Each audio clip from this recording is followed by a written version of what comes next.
Sheila is using the Speaking to Inform manual as an advanced speech manual, and her project is the Speech to Inform. Is that correct, Sheila? Todd, do you have the manual handy to read the requirements for that speech? Yes, I do. Sheila's objectives will be to select new and useful information for presentation to the audience. Second objective will be to organize information for easy understandability and retention. Third objective will be to present information in a way that will help motivate the audience to learn. And an additional objective, Sheila will be working on moving about the stage more. Thank you, Todd. Here's timer. Can you have the green light on at 5 minutes, yellow at 6, and red at 7, please? For over 10 years now, Sheila Unique has been a certified relationship coach. Sheila works with varied emotional dynamics that exist in relationships of all kinds, and she's been a member of Toastmasters for 1 year now. She's the winner of the 2014-2015 Division B Rookie of the Year. Today, she will be presenting her speech from the Advanced Communication Series, Speaking to Inform. The title of her speech is Movement in Showing Up. Please welcome Sheila Unique, Movement in Showing Up.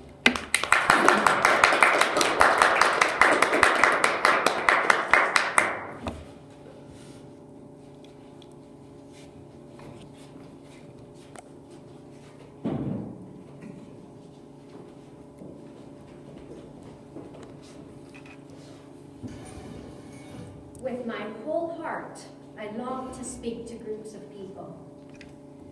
Months would go by, days would go by, and still I wasn't doing the speaking that I wanted to do. I asked myself, how could I show up differently to bring about the changes that I wanted in my life? Mr. Toastmaster, fellow Toastmasters, welcome guests. One day, as I was feeling very frustrated about my speaking situation, an email came across my desk. The email came from Meetup Group. Wild Oats Toastmaster Club was inviting me to become a member and join their meeting. Toastmasters. They're about speaking. How timely. Very interesting. That day, I promised myself I would attend the next meeting.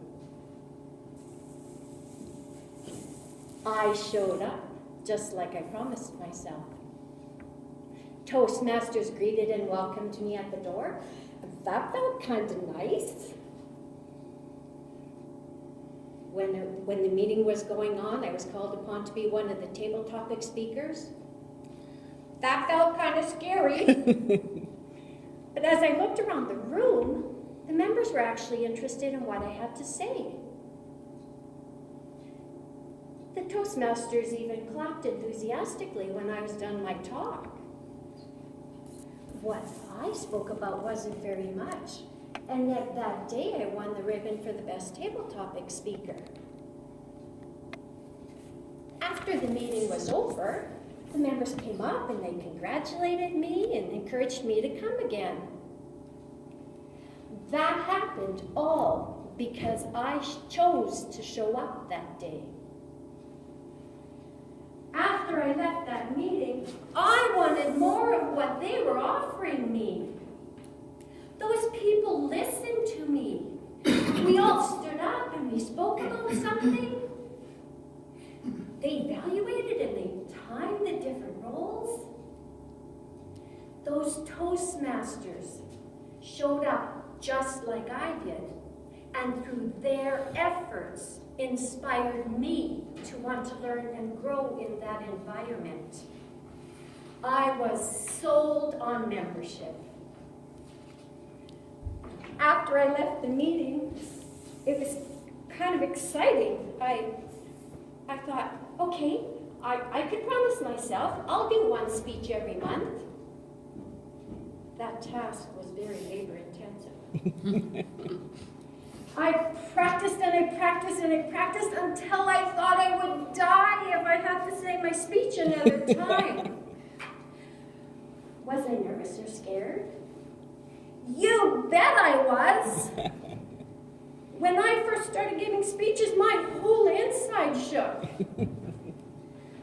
But showing up to move through the fear was the only option for me. Taking on the different roles in the meetings was just as challenging. Every attempt at speaking was the right step and in the direction I wanted to go. There were always roles to fill in the meetings, which gave me even more opportunities to be the speaker that I longed to be. My most memorable experience as a Toastmaster was the day the galloping gavel showed up. Some of you may remember that. It was totally new to me. From the beginning to the end of that whole adventure was by far the hardest for me, and yet I learned the most. In looking back at the past year, I can easily see how the learning I got and continue to get from Toastmasters is no different from the learning I get in my everyday life. For example, with the speaking, I was stuck. I was sitting and waiting for something to magically happen on its own. I have come to experience that it is far more rewarding to show up and have courage to try something new, to have courage to move through a speech that maybe I might not remember, but I'm going to move through it.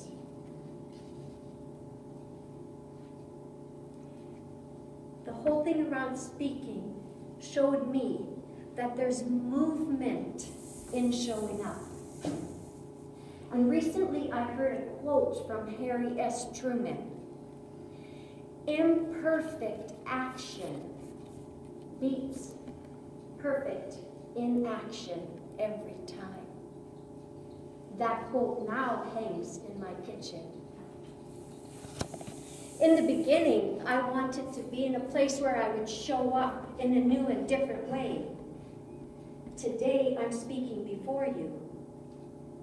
Professional speaking is something I'm moving towards. Toastmasters was the vehicle that absolutely made it happen for me. My goal surprised me with an unexpected gift of being awarded Rookie of the Year. That came with a proud moment of celebration, and one which comes with much gratitude to everyone who supported me along the way. If we want to make things happen in our life, we need to show up. So how can you show up? What is it that you long for in your life?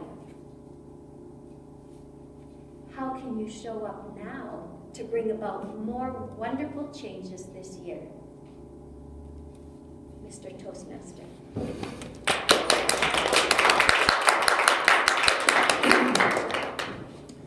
Thank you, Sheila.